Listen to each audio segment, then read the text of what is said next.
Chapter 6: How Sex Drives Evolution.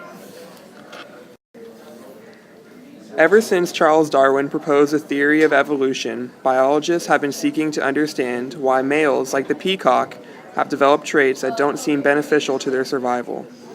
Scientists call these differences in the traits of males and females sexual dimorphisms. Do these sexual dimorphisms actually hinder an organism's ability to survive? In most cases, the surprising answer is yes. It is important to remember, though, that an organism's evolutionary fitness and its survival are two very different things. The currency of selection is successful reproduction, and sexual selection is the force responsible for sexual dimorphisms. There are two major forms of sexual selection. The first is male-male competition, which produces features such as weapons, armaments, and large body size. The second is mate choice, which is responsible for many behaviors like bird calls and alluring pheromones. In male-male competition, the prize for males is reproductive rights to females. Males with better armaments and weapons will be selected for.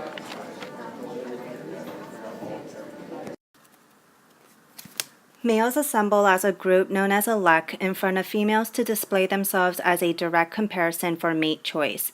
Only males that join a lek can essentially win a female. An example of a mating experiment, courtship versus the number of eye-spot elaborate tails, involved three versions of the African widow birds. One group had short tails while the control group had elaborate tails, and the third group had more longer elaborate tails.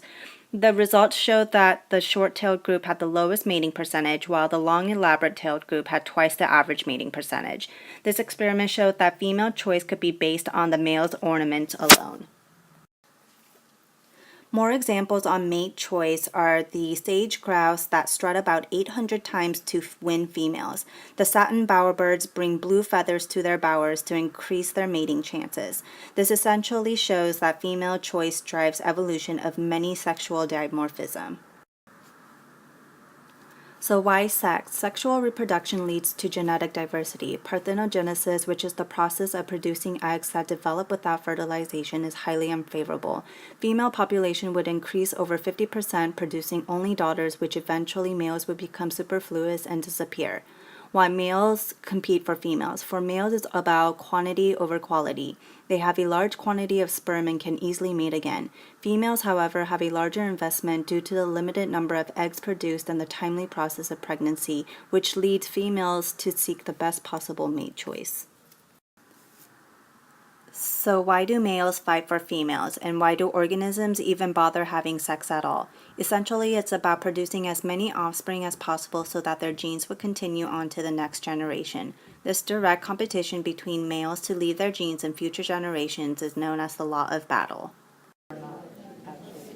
Sexual dimorphisms in socially monogamous species appear to break the rules of sexual selection theory. However, while species such as the fairy wren are socially bonded with partners, they do still compete for mates, which actually provides further evidence for the theory. In species where the female competes for the male, such as seahorses, the observed reversal of sexual dimorphisms also proves to validate sexual selection theory. Both Wallace and Darwin tried to explain the existence of sexual dimorphisms. Unlike Darwin, Wallace was resistant to acknowledging female choice as the underlying reason for sexual dimorphisms. Darwin supposed that aesthetics accounted for this choice. While this is not an adequate explanation, Darwin's idea of female choice does fit better with observations than Wallace's suppositions. There are various examples of direct and indirect benefits females may gain by choosing a particular mate. However, it isn't immediately clear why females prefer certain features and what the connection to these benefits may be.